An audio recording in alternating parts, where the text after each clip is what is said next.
Apa tahu pula kalau do senyi di ne nya de moto le siaro ni ne ti kaka apa ne sire ki mi wale ko ne ma be mi ba ko ne tu dai no nya to ya chi tu bu tu nya to ya chu da mo pa ne ko ni be o cho tu ya ayo ka go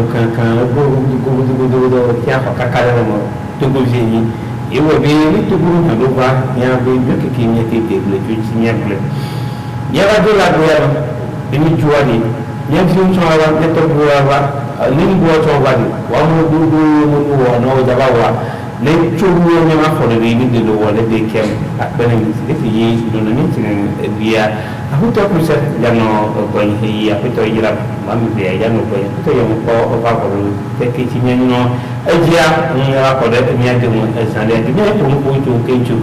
La orang yang mereka emur kacik, ini bukan kami nak belum. Banyak banyak contohnya ni banyak. Kerana alo momen alo essence sedikit mioni jadi cok. Juga ini fai yang mungkin alo dikanya sampai zero alo ini sampai ya. Oh ada momen ini, ye nanti ada juga nian ni sandi yang juga apa maja yang apa asyiknya boleh. Kalau ada orang ada tu shop, ye na ka mu ini sasa jadi dia apa ye tu asyik kalau mu lihat kamera bayi apa komunyo.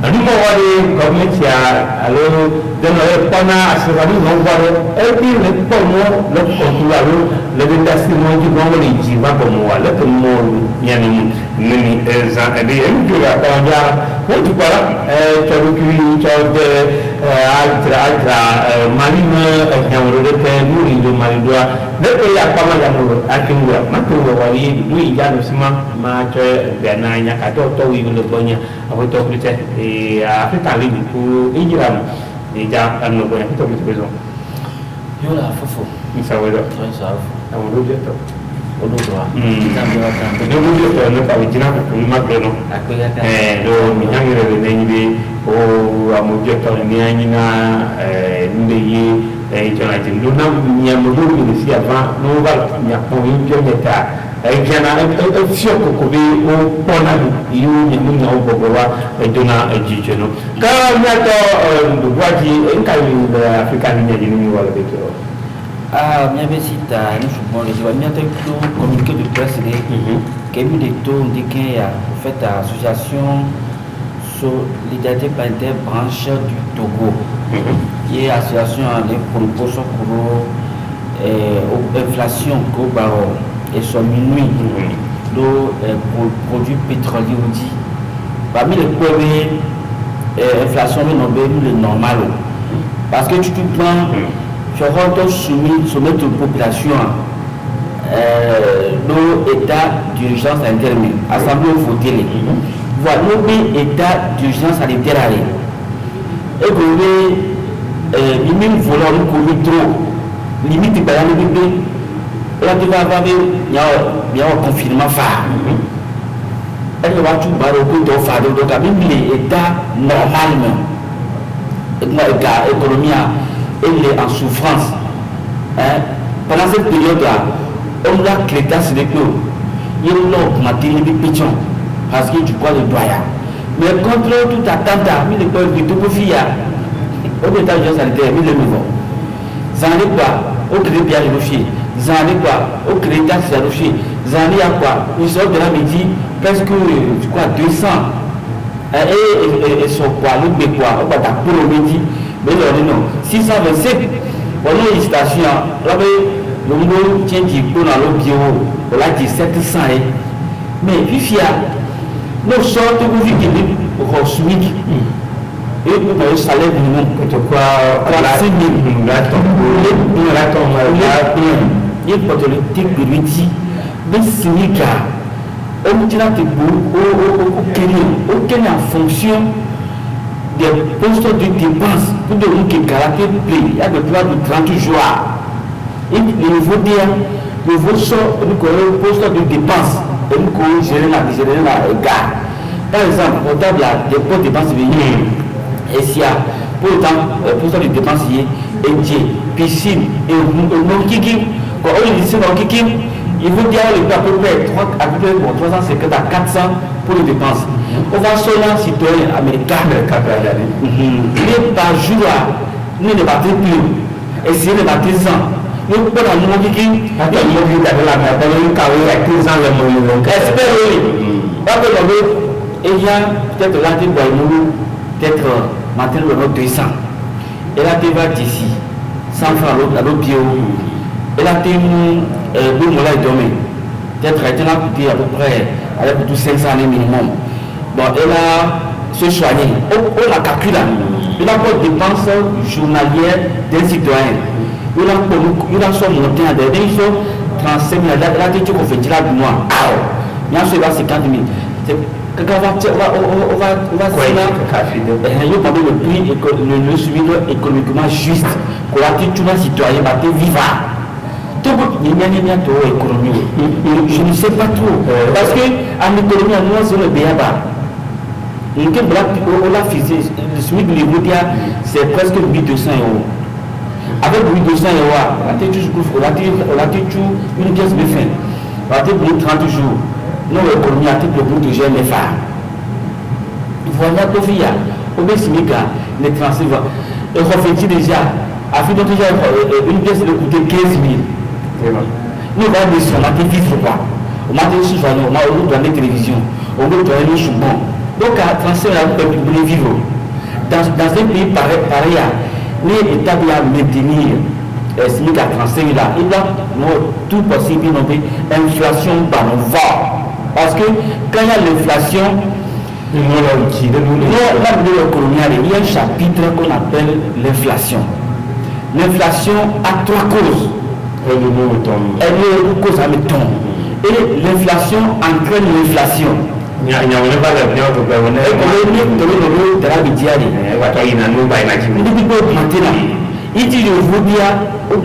un centime.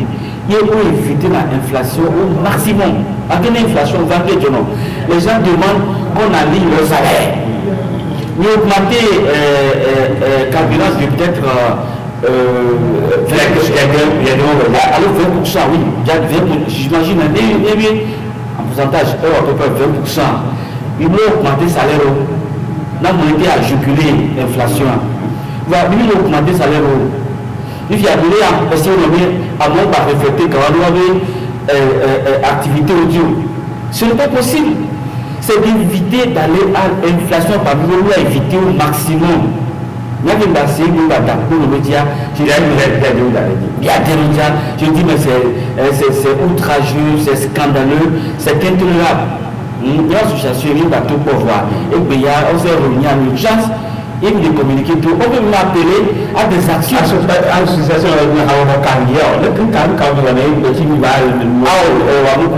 il est presque 15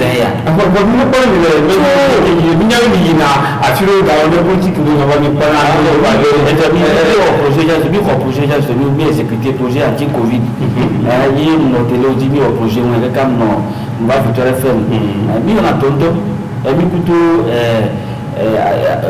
au DDH qui nous a donc même si nous dit matière il est le possible et il est communiqué tout il est bien on est rapporté les 2 dernières inflations on est d'ora nous avons le prix antérieur auquel l'essence est vendue il est normal déjà à mon ordonné Thierry à mon sur Thierry Valomé à mon sur les engrais de l'évaluer on a tout péage on a il a ton bova les carburants les 500 les on a à Mélis Mikara il y a des retraités il y a des chômeurs à mon pays on l'a consommé nous on les jamais à mon pays des aides à mon donc nous on créé l'inflation on a pas toujours dans le le pas le noir final on bio à mettre dans le plat pouvoir après le coucou on m'a donné dia il est coucou n'a parce que ça ne va pas il est pas fiable donc augmentation est normale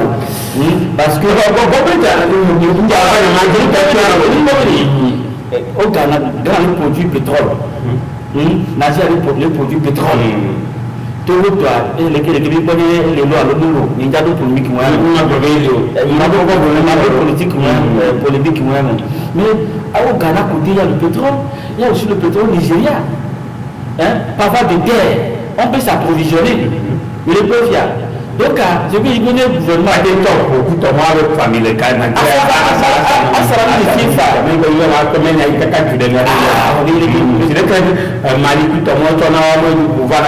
voilà. Donc, l'État doit rénover, à mon avis, vivre les Djamari. Il doit maintenir le prix d'eau. Il doit toujours continuer par les subventionner. Donc, l'État dit non, même engrais d'Ochan. Engrais pour ça, 13 000 là, on va trouver 18 000 à d'autres acteurs parce que à mon niveau, tu peux l'appeler engrais à tous les niveaux pour là, on vient donc à d'autres oublié quoi.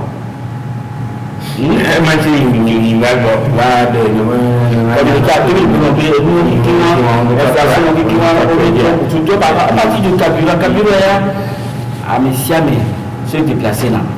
Nous là, il donne les d'affaires pour toi. Nous sommes médias, dans le transport aussi, et ça se répercute sur les produits au niveau des consommateurs finaux. Il est peu fiable. Donc, il est peu nommé, les aliments, et c'est une dizaine nommée, on est rapporté deux mesures inflationnistes sur les coûts des hydrocarbures. Et on est rapporté. Mais le pétrole en pan, ils ont beaucoup de vidéos qui ont le fiable, les gens les gens, beaucoup de tarot, les gens. À mon frère, du coup, il y a à mon coup, comme des mouches, je suis là, mon coup, mais à mon coup, les tirs. À mon coup, les gens meurent.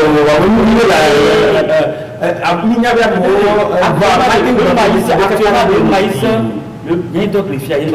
d'autres filles. Le maïs à combien?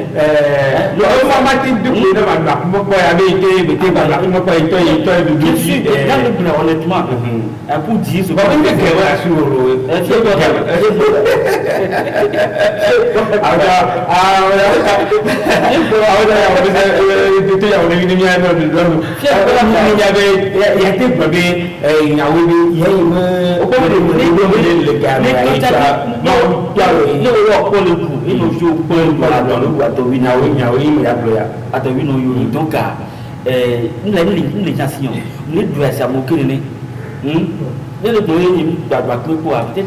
c'est vrai ce que je dis, parce que le maïs à combien? On l'a tué, on a protesté, non. Nous, le gagnons.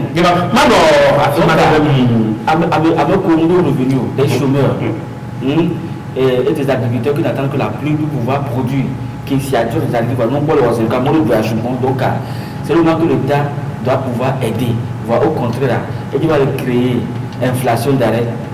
Et parce que ça entraîne des désastres sévères. L'intégrer n'est pas aïe. Nous, nous avons bureau, nous avons journaliste, nous avons matériel qui a dit non, pas mon vivre. Nous devons avoir les qui vivent les faillots, les temps. Faillots, les parcours de. À mon avis, vision autour d'eux. Donc, l'État a parlé, nous, l'État. Et Jésus dit, bien, nous avons devenu faux. L'État est civilement responsable. Il a autonomie, il est normal, il est l'inflation, on est rapporté, l'inflation, nous sommes rapporté, oui. Nous avons 500 au moins 500 francs. Donc, à maintenir l'inflation, on va augmenter le salaire. Parce que si tu as le bio, on réfléchit là. Il y a ce qu'on appelle le train de vie du gouvernement. Nous, aucun bonheur nous dire. On est à Gino, salaire, à 1 million, 3 millions de filles. On l'a pas nommé, nous va dire les salaires, on dit, à subventionner, nous, à mon avis, qui nous calcule, tu vas partir de là. Voilà, mon ministre, on a salaire. Il voulait refléter la chose, à mon avis, on dit, mais c'est pas sérieux. Ça ne fait pas une bonne presse pour le pays, parce que tant que les gens souffrent, tant que moi, petit garage, parce que je vais partir pour aller des taux. Então, caso por Davi no melhor, eu com o garagem na me, é nem só por tua, não foi ruja, ela tinha que ficar a mirar não, a gente sabe o que é, a me fora, é coisa. Foi ruja, e na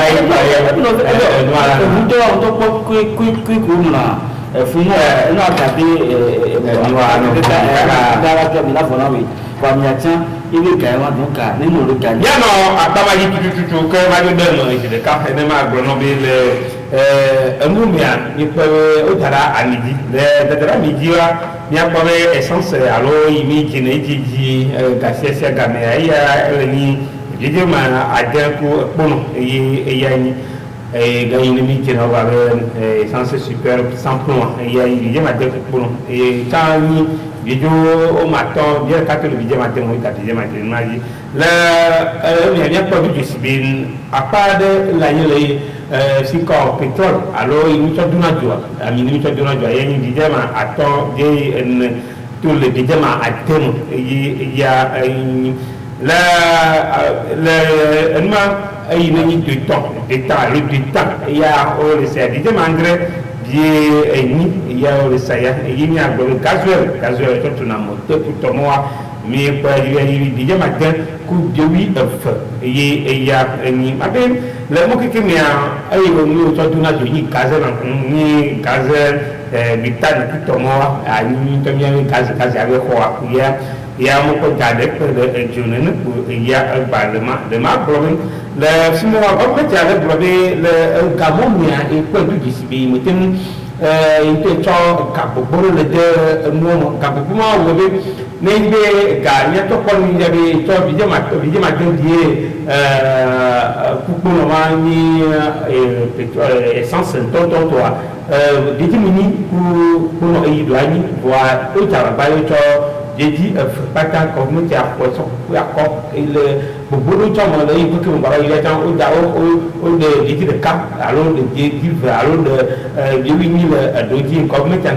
tout formal le to do no ti le togo vioti e webe no ate di le apama ki de ma trova bon government ya chamo bena do monto e mo bena no tutu ba be yele ko to go vioti le ko to go vioti wa fisi ya gairo tutu to ko to go vioti le ta kape nti ya o le bi le fiomi le kabe le même le to go vioti le te a militaire kabia le ni sans super plan yele de dif kunde kata e to go vioti bo de to government ala wo dum se to go vioti lo wo nu vioti ti ne ko to go vioti le ke yo ma lo ke mo le se mo ya yo ba be no ni cadre à d'autres. Il faut toujours douter du gouvernement.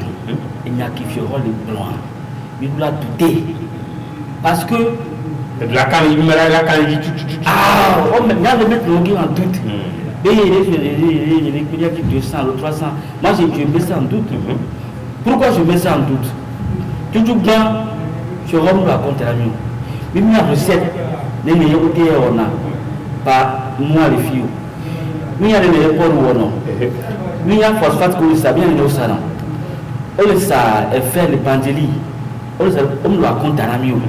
Donc, et il y a à peu près les Québécois, les Vado, il est qui fera bien les subventions de l'Union. Moi je mets ça en doute.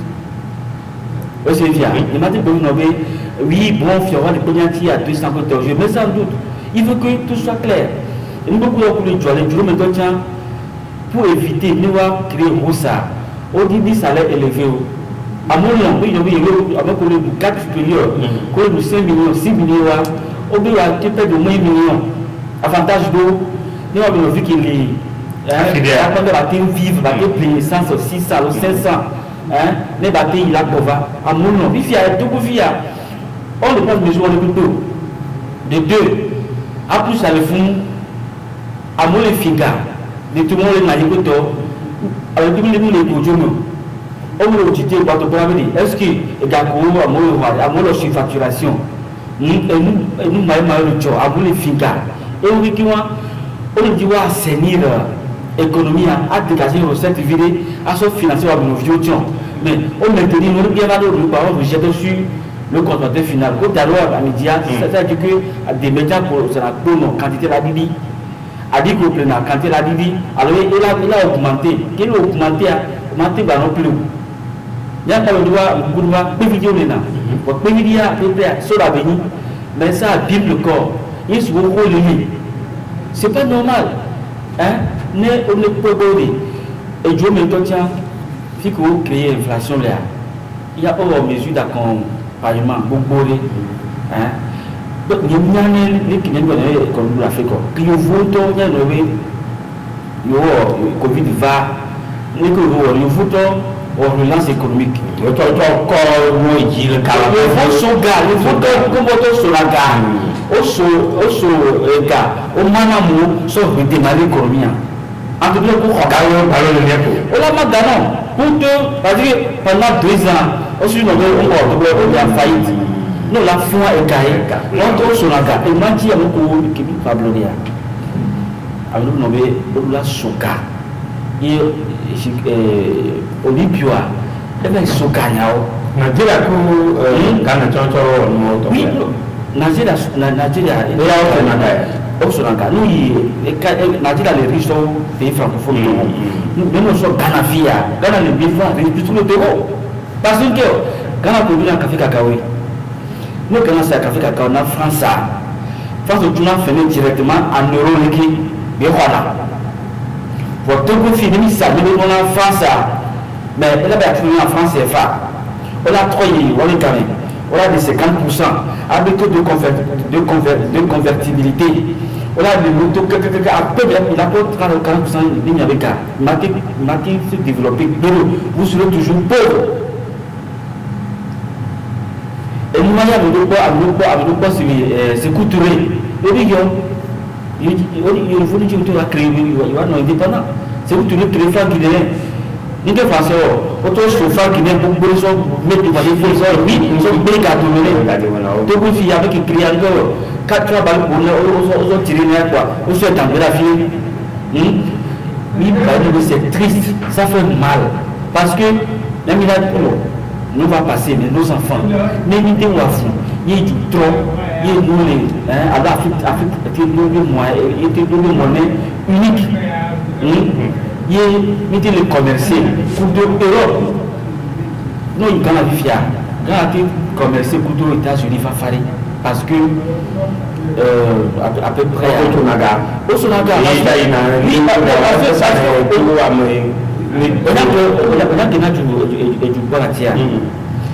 donc nous sommes après Galififi nous sommes à France il me dit finalement en euro à ce euro à ce pays qui nous refuse à ce vase ok et il y a Vifia au Guinée nous pouvons faire qu'à ce pays évolue parce que nous sommes 656 à peu près 1 euro donc quelqu'un nous peut faire on m'a pas dit alors dans la coupe de vol vivre au moins le vivre nous connaissons les richesses de ça on le regarde en euros en dollars donc on le vivre tu sais non à pas mal de manteau monsieur qui est le système à Gali tout le monde vous avez qui la sème tout le monde a garanti de venir avec combien déjà nous voir government a de tout lito et victoire à votre a dit et pendant dans la de pendant à qui ça nous voir il y a au doit sur du protocole les sous-clés pour les numéros au du protocole ce sont des on va plus et le total qui à sabli voilà si nous la il faut que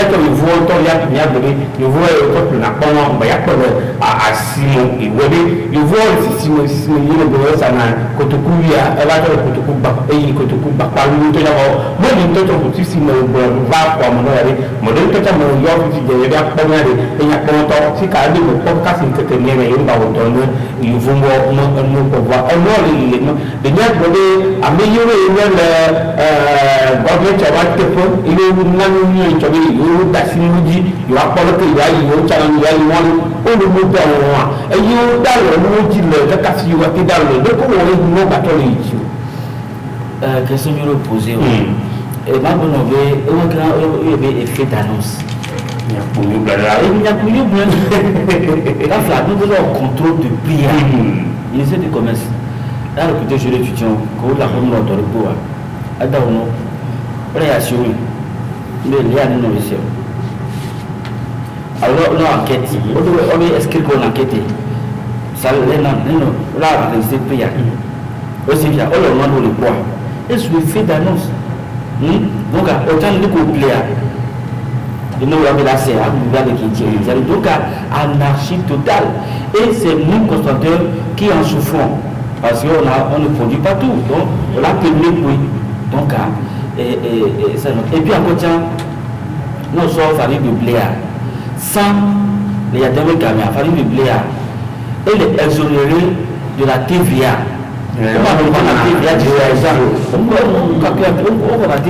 Farine de blé, tomates, macaroni, pâte plutôt, et nous devons les exonérer de la TVA, pour riz, et nous devons les exonérer. Puis il y a TVA à 18%, on se comment qui dit.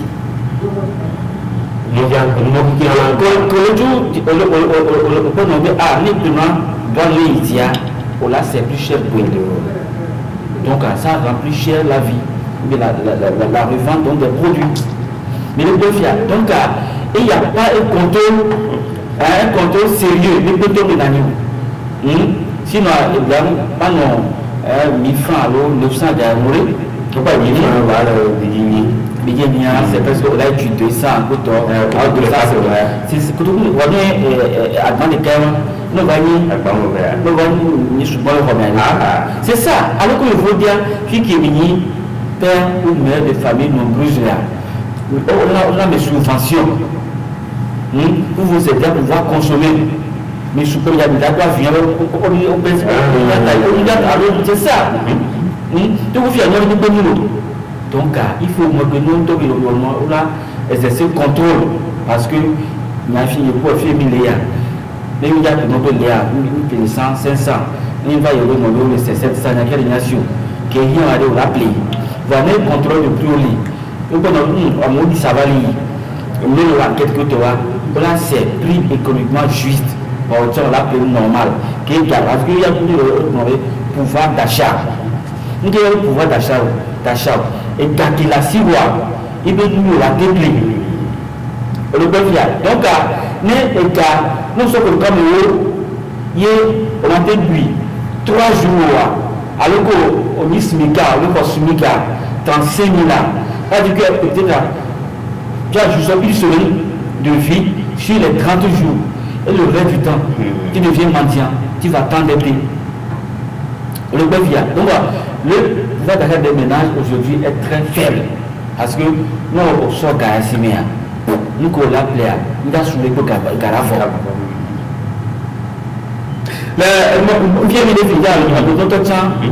Ils vont jusqu'à se désépargner. Parce que la vie est tellement élevée et pas du tout. On a fait pour voir on parle de désépargner. On va le croire avec pouvoir vivre. Et tu peux vivre. Mais donc, ça on peut nous rater. Ou un projet. Mais nous avons peut-être 30 ans en paix à combien. Donc il y a une consommation là, 30 ans doit. Imagine, il y a une bataille à on est raté à la vie. À mon sens, il y a une ouvert les coups. Là, il nous va le voir, il nous va le voir, Dubaï, côté, mais le coup est, nous m'attendons à venir à vous. Comme les caméras que le photo brûlé, ils sont qui t'ont coupé mon temps, on nous a gardé le garde, le garde, 93 mois, 93 pour il tombe ça c'est mal le tout le mais tout décidé les ciment ça m'a mauvais kuna sima le binde mo chobana to toi ni sima o to mo bale o mala to ni wo ni wa ha tibide ni binde me apa me sima ga o se di jubi no se ga mi to go kuni di jubi ala sele ni ama ni to sima ye se ko go va wo abo po asu bo basa jubu no ko wa beke ma o to na ya mo do na mo o to do quoi que fini de payer quoi bon c'est de quelque quoi ma to si mani vous le dites quoi à mieux pour voir que yo o no no portero da mo kaka mo no pour ni me dima vraiment et ni dit da bla ku su wa tin do na mo ni tin da moi o do o di ni no na wa da ti va le benito mo tout si ma kaka va no ya do appliquer à pays jo quoi ai ni dans tout me je dis le tout le gamma mono kususu le gamma si ma dentro de ma bébé nous quand il government a mis le mo e faut qu'on y même government a tout nous wa ça la si le kai no wa ni le ya to article awa le bichi to mo do ni nous va ko tike a si mo ko voir amu le mo to ni wa ya la ça se bon bien mo to ni a ko tike et là ça mo le mo to ni a ko tike nous ka wa si mo to wa o nous va la tike ko amu le mo to wa la tike ko ka ni le se mo no et c'est là de n'avoir exonération des taxes on peut la faire pour les motos aussi tout à fait parce que moi vidéo ça m'a on nous a nos évasion pas moi on nous doit tout faire pas dire normal mais le boss on est normal du tout à tout le monde est exonéré si me trop pas et touché à mon collègue au tiens que tout le monde tout to ya to na dado ka kala da mu me sa ati ma chi no aba yo mo ni ko susu be ya mo ate ko di sibe al mo be ya si mo be la o da si me ari sa engage si que da sa si mo ko di na bro amo dio di mi ave ati ka mo to chi mo si me ari c'est le lieu de rencontre entre offreur et demandeur mu yo va ya pour ma pa mi da se ya fu va to na ko le ma ina marché ko yo na donc a mo ko ni projet le fun wa o ma tu tiketi pendant 3 mois au titon. Mais au-delà de ça, on peut dire parce que Vichel a dit on est atténué l'inflation. Donc au même moment, nous allons parler avec qui y a des yassianos, avec des il y a les de la body, il y a nos magaléois, il y a c'est injuste. C'est de l'injustice. Parce que à Noël les aujourd'hui, depuis le Camilo. Donc c'est injuste. Il y a le moteur m'a pris ma tout. Je peux pas nous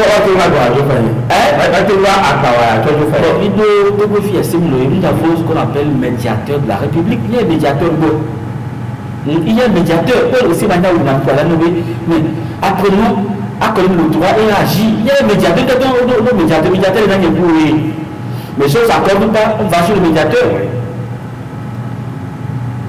C'est ça. Voir de le couronner.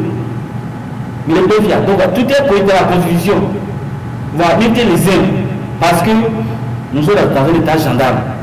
Nous on a l'eau, on a une prison, et on a encore la pomme. Nous devons nous tuer, nous devons nous et chacun a peur. Mais tu connais la liberté. Il y a mon raison normalement. Nous sommes bien nommés, mais je ne la cimétoire pas dans le parce que à cimétoire qui ne la voit à la métier. Mais le bon fiat, donc normalement je vais sauter pratiquement tout le monde. Mais comment ça veut dire que nous allons voir au moins du mois au union. Et il y a la cimétoire avec la proclamation de filles. On a brandi et mais non, il y a les pour 3 mois. Donc nous qui avons donc il faut raisonner là. Il faut raisonner. Nous subissons trop la loi du dictat. Mais c'est toi. Pendant 3 mois, vous ne payez pas. que ma tin na que nya be wele sa kono lo moto esa ci loki e le sa so boko to kono moto ya ngabe na meri ba ko obi ni se to ni nya yo pa mo la to pisa ile de mo le te ko tu lu nyala wala jonya e masse mo ko mun cha se ndo ko kusuni ne de le sa bo ye ma ti ki to meri to ba ko ko ni asimu ku je le sie na just problème de nyaka tu wo to la de kino me no wa bo atin ki te ko no la sia na to ba de ta be na se me kino ma tu fo wa ne mi ya to no na ya ko ni ti ma ta awana na awana na ko to yi de mi ya ta donc nya ye gwe ya je vois je vois ta be ba ni ba be de madame ni no wala te ni nyanki to sia nous tu faut dire mais venant quoi to na ya et venant no be d'abord toi, ça fait très mal. Et on la tue, et ça va tuer, alors qu'à médiam, ça fait très mal. Donc, on a été au demande pour médiateur de la République. Il me comprend. Il y a ce qu'on a décidé que nous pouvons le prendre.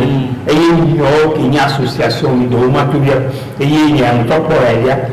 Nous avons dit que nous avons fait des gars avec pour nous avoir un abat. Ok. Tout le monde peut venir avec nous, avec nous, avec nous, avec nous. Oh, l'amour du plateau avec la simoto quoi. Nous pouvons venir le bateau, nous ça le moto, nous, votre corps, tout le monde. Ojo le kokalwa c'est le matin de communiquer to alwa wa tu wona to se na to iso ba yo bu o kiki won wa no de kajewa de ma de ni to problème non do wa tromberi abi la babo to le so on la tu famille normal va no tant que on wa bo wa la tu fais va no fait e mi ma to ya oh ti le to ni ya va ponia le qui va comme le tout c'est il veut am non to ya tempo de comme le nya gioia ne e no le wa un po ku to mo el moto le che io lo gioia ne ya mi lo bo ma qui e ne ti va fare le mo na mo wa e ta lo ni o famille il y a 2 ans de cela nous nous va comme il y a nos pommes réagir là nous nous va comme on soit si gamin o be o nya yo le asime les gens se viennent là il va demander magasin ou magasin banayo nous sommes y anga vai pa après je la mon levé pa titre que na ni me trayo quoi ameni batena sia eva mieux pas mieux comme on le voilà et bien le doit me quand mon cas il ne peut pas voir quand tout attend et n'y va ni bon que là c'est autant dit que va délivrer moi mon élève oh no ya lo pa na jo na mo o yi da wa o pa fia bin na ka mi va ko lo sen dia mi va ni ka ngo nya ba fa ka jo wa ja mo o ni jo ni na mo ka jo o ko be wa ya ba ko mi no wa lo ke bon be titre que nage dit no be abus d'autorité parce que nous nous les tomber ni yo va prendre là les intérieurs là ko to wa abi do na yo ti le biave yo do na taro ma na yo ni yo va fia o ba de na na yo va avec quand les tomber ah o no no fia me ki ya jan il a da kana o ni no be ah wa o no mise à pied o va dans to ni sable et nous périssable quoi yo bloquer nous yo va ta hobe kinyan senya on zira dans le cas et bon habit d'autorité non nous voilà bodia matin va jusqu'à nous nommer habit la banawa o la batena o ni kami le plan ya do ke ka chani ba binya to ka le to binya to game il y a 2-3 ans de cela il y a des nyam sia comme traiter depuis et il y a eu mon décès donc à mato kurme ne de nous pas beaucoup li wa ko le buto au côté de qui le va si normal si venu le journal ce n'est pas sérieux ne doit pas communiquer à interpeller l'autorité Io non guarda che ha capito fammi che ha nei tuoi la propria di a voi non molto momento abbiamo proprio in quasi non mi lo guarda ma io proprio mi poi dici già tutto ma del video tutto un anno fa lo servo come da si vuoi in trovo tua voix ne quella e che non tu quello che manca a me tu quello in l'uomo va a essere mojiare bena bukure inamutu nyedule apamadi dukolam muti fato alo apa mani muti ne wame kukine lo usidi au dunia atindo ni toye mani ba ko dukola ne ke ye mo ni ke ko mo ni mu do ke ku mu ke la be ko du va yabe mete no muti kube ke ye ni am kuta de ka dukola de ka ba dukola ko le dukola du la be yema de dasini ati wonu la pere muti ne yoku sidiawa ni no dunya tire kuto mo anya akrema ati ni ni afafa afa nyawe dukola no be atum adum wa for de man yati o va ni ba sa kuto akono jaba bu to ku de raju do ji e blobe le be no dukola kuma be kuma yo kande ji tutu be ni jawo ma be ma prozo in to be ko ye ba le no mu de ma ko mo wa e jawo ato konkumo na in to be ku ina be je ma di to ji ne ba na ni wa tin a de ju fa o de ma to ba ba ma blobe e fi ni to ma de mo be do be ni tu la tin be ni ti ne be tin ni to le o ku se dia o do ni ando ba ba ma mo e tu ki va na ho wa bon au plan les Français peuvent les acteurs parlent haut que la parole. Afode dia abu mpoko kwa lona ne ya. Au pas les crises yamea. Ma pobe fora échouer stratégie je côté voter sanctions contre Mali et Accra. Fanya si bemuyo. Le pas fini muyo. Yo be Covid le ko donc et moi déjà c'est un fait. Nous sommes Mali, Kudo, Togo, relation de loi demain. Mali a Udo Apo. Du coup, à des lois de on va prendre le diable psychiatre. On va pour. On va demander que moi fille au Rouenelé. Togo régime spécialement. Donc tu n'as fait souvent. Parfois on a un quoi, parfois des terres quoi. Et il n'a jamais non. Donc Togo Udo Malia.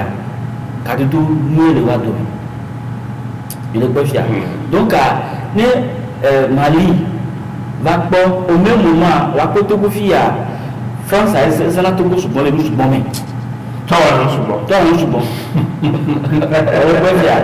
donc on va pas Togo donner par exemple déjà nommé sanction qui c'est dit à prendre derrière ça on voit la main de la France même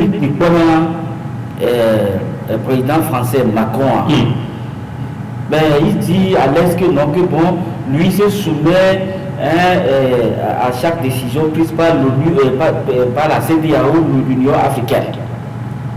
Mais au même moment, il peut imposer, j'imagine, il peut imposer la condition, on est relégué.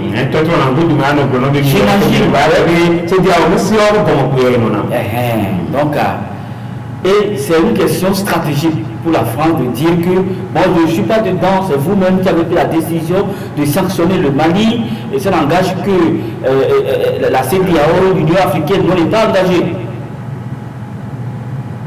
Le peuple au même moment, sanction mais pas prendre. Il y a France, les perdre de Centrafrique, les perdre Mali. Les perdre du lot parce que en 2013 la Russie va annexer Crimée. France a voté des sanctions économiques contre la Russie. Les carrément. Lui se donc elle a voté contre lui, il l'a frappé. Il va attaquer le Centrafrique. Donc, à plus souvent, c'est la femme de la France façon le film. Gardez, toi, gardez le film. Au bas, ce sont dans un président Mali, au Bérouati, on a le Mali va les tirer Niger. Donc, la Russie, et les fragmentations votées, ça se contre la France votée contre la Russie. Et en représentant la Russie dans s'attaque nos intérêts français aussi en Afrique. Alors, Russie va continuer. On a savé que le Burkina Faso. On va dire c'est encore les Côte d'Ivoire. Parce qu'il y a une guerre de France contre le Russie au domaine. Il y a une guerre ouverte. Le bon via. Donc, nous avons ami de mon ennemi. Parce que le Togo est ami de la France. Donc, ami de mon ennemi, on va régler moi. C'est un peu stratégique. Donc, le Mali joue un rôle un peu stratégique. Maintenant, nous avons France, alors CDAO, c'est toujours la France.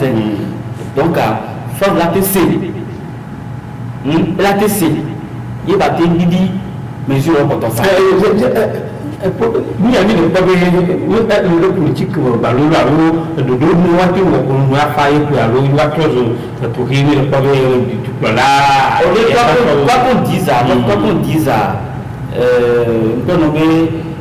ne faisons pas de sanctions, ça pèse lourdement sur le Mali. Quoi qu'on dise ça, du coup vous frontières peut voir. Nous devons mettre tous les sous sanctions. Punition à singulier. Nous avons c'est un jeu d'enfant. Il y a beaucoup de marques à gagner au Mali.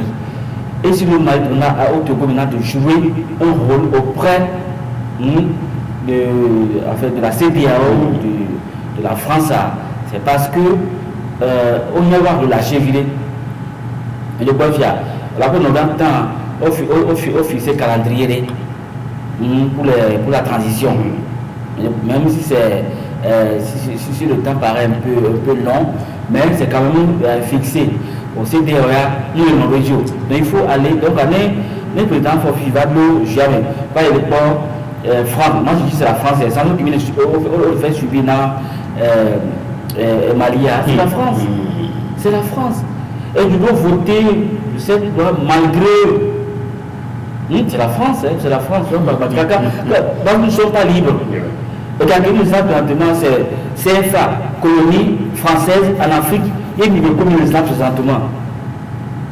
Et quand nous avons 45 pour pouvoir contrôler, la France dit qu'elle n'a pas d'amis, elle n'a que des intérêts. Donc la France a porté le rôle. Donc contrôler l'Afrique, parce que c'est ici, la France est très pauvre. On doit pétrole.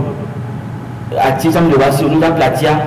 On a Gabon et Togo au Pénéné. Café Takawa, on a Côte d'Ivoire. On sera le move donc et du moment qu'on soit le dos, on met le fond, on a nos pompiers, nous croisons nos pompiers le fond. Déjà que Mali, il y a le fond, c'est un coup dur. Et la première femme de Russie, on a mis les gars alors que France plutôt, alors que Russie, il y a des Français on dit qu'il y a Hitler France lors de la Seconde Guerre.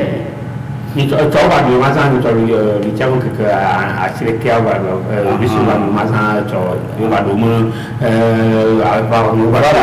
est-ce que François ils étaient tous des alliés avant. Vous voyez, il y a intérêt à mort. Donc, puissance saoudite, il y aura non dominance mondiale. Mais Amérique, il y a des là, on va faire mignon, on crée autant, on va aider Kadhafi, on va Amérique mignon, on va avec la d'Amérique. Il y a que Russie, si tu es nommé, on doit le nommer. Et tu dois le droit, on doit avoir liberté que tu as. France de Norvège, il y a pas de France Couteau, le code Russie au domaine. Mais le bon fiat. Donc, déjà, là aussi, et l'autre, il y a étudié blâmé Norvège, France de l'intérieur, il a attaqué l'Afrique. Il est bon fiat. Donc, après Norvège, avec le temps, même il a attaqué les noyaux, il a senti sur les Kofi Bogoro de Burkina Faso que même Togo fier toja on les exclut mais Bofia la côte de France la côte Togo fier faut les jouer stratégie c'est fait stratégie parce que la côte de les Togo Russo qui vient tomber du soir et bien ce qu'on ne m'a pas que les Russes ici et là qui me fait donc à petit peu non il y a une tour déjà et le orienté il soldat Fouzelka pour ne pas peut-être être menacé par une puissance étrangère. Parce que qui peut nous faire russe mention au lieu armes nucléaires qui est États-Unis qui est France qui est Allemagne et nous cancer ma ta arme nucléaire là voilà donc on va les fournir armes ukrainiennes pour nous combattre russe là on va créer du Bogoro dans la capitale au Bofia donc on dit alors Ukraine échappé là quoi yo après ça c'est que témoignage et de moi mon ami et économie tiens mi le d'accord tiens et qui de non mon que mi japonais ni cho ne babana ba to de non mi ne ba to ay wonaji après vitamine oui le mo bodo qui moi après to david les japonais oui non tata ba to uja il no assisi no ji non tata lo nya ba do no be to ma dak ben ya de to de se do qui mi tabi la si oui mi c'est bien ko mi c'est moi mi qui mi bla de mo yo cha mi to do dans le métier que mi va nous ne peut toi créer mi mo ko do e ba izande idée ak ba mieux de